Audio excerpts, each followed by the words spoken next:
Hello and an extremely warm welcome back to the channel, and it's great to be back up at the loft. I've done hardly any train running over the last few weeks, so I'm looking forward to this train pack. Now, we saw it before on a previous video. It's R.645, the Freightliner train pack.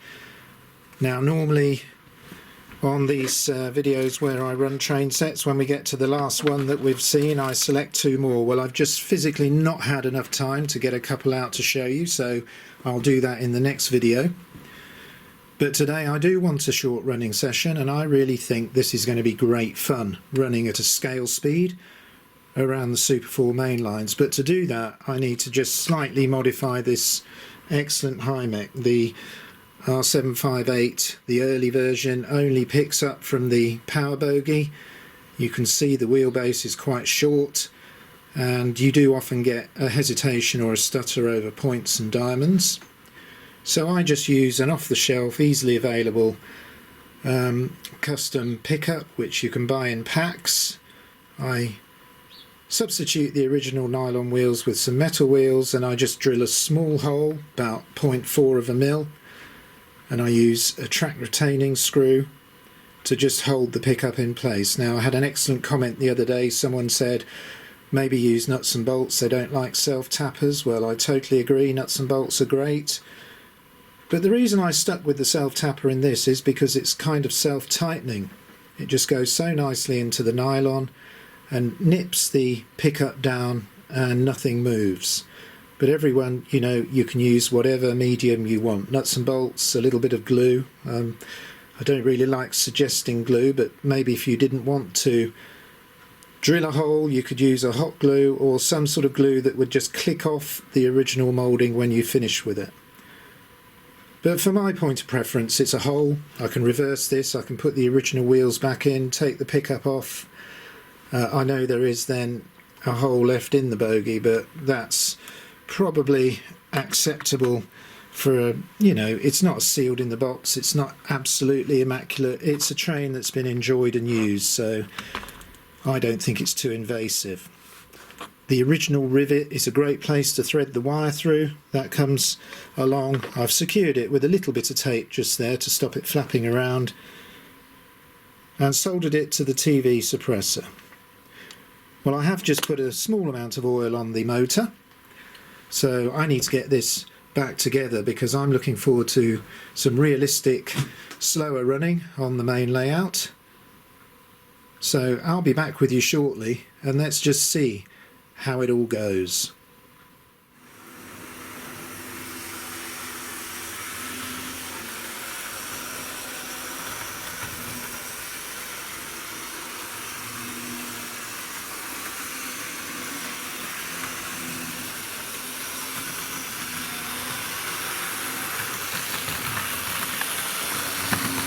Oh, look at this. Not bad for a 1968 model, is it? It's making its way around all the points and diamonds on the downward main line on this vintage Triangle Super 4 layout, under the girder bridges, and then back through the station at the rear. Now, I did forget to say that when I do these small mods, I try to think, how can I make sure I don't lose the original parts? So depending on whether the loco's got a box or room inside the body moulding or other alternatives, I try and keep the parts as near to the loco as possible. So the wheel that I removed from the trailing bogie is wrapped up and stowed inside the body shell of this, so in the future I won't have to hunt around for it, and if I want to return it to standard, I've got the parts straight accessible inside the body. Well, I'm just enjoying this. This is smooth and relaxing. It's going around very nicely, but we need to get its wagons. Now, if I just go quickly on the inner of the double track loops, the Freightliner wagons are parked, so we're going to need to reverse in and get those. So let me get on to the controls now, and I just need to get past point D.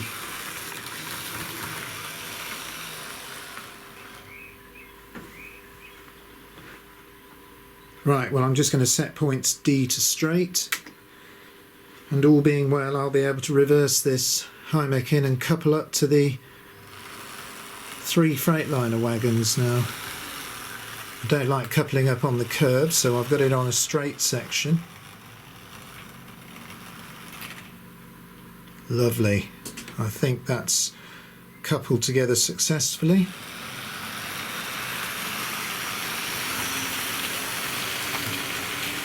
So all 3 wagons are running.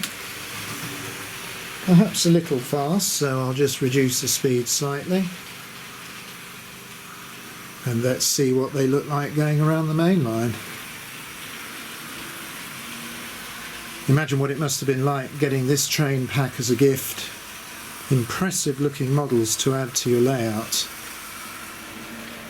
And very modern, of course, in 1968, the containerised transport.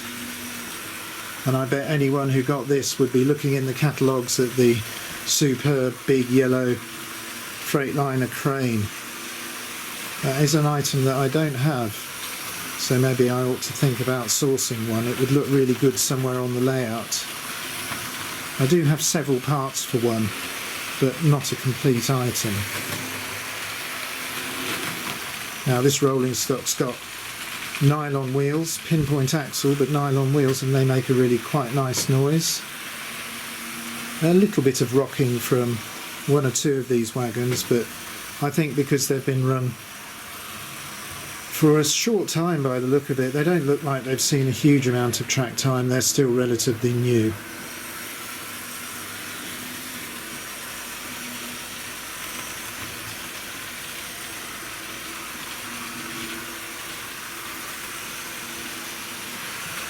Well, I think we ought to get something on the other line.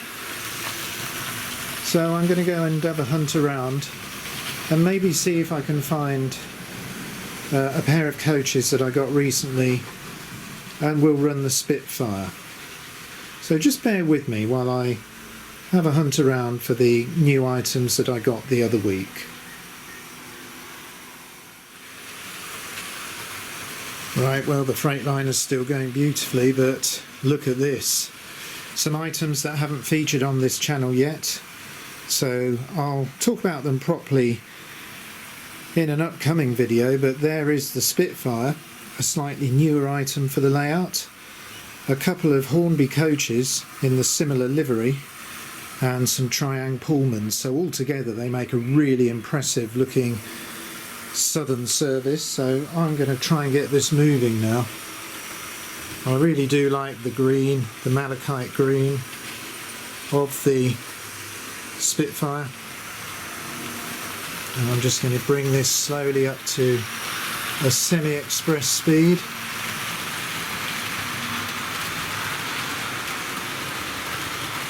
And we'll take a look at it.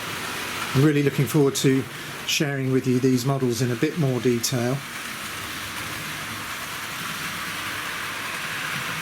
I hope you can just get an idea of just how quiet this runs. Still got the X03 motor, plastic gearing. A very, very beautiful model.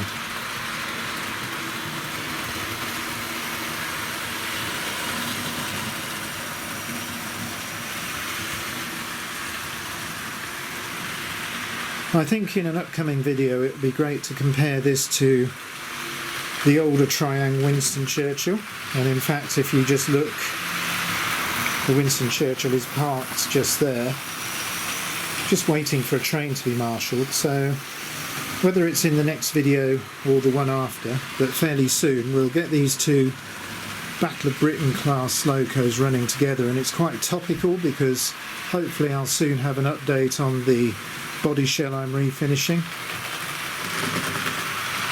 I've managed to get hold of some special filler for plastic models, which I think will be good for repairing damage on the body shell I'm restoring, and I've got some grey primer, so I'm looking forward to making some progress on that.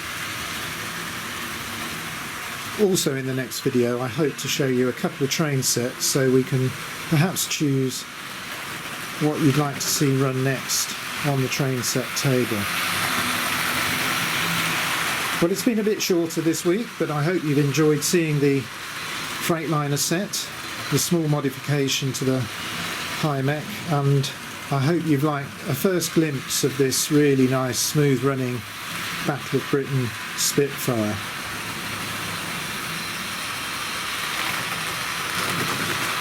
So what I'm going to do now is leave you with these two items running around the layout. So until the next video, I'll say goodbye.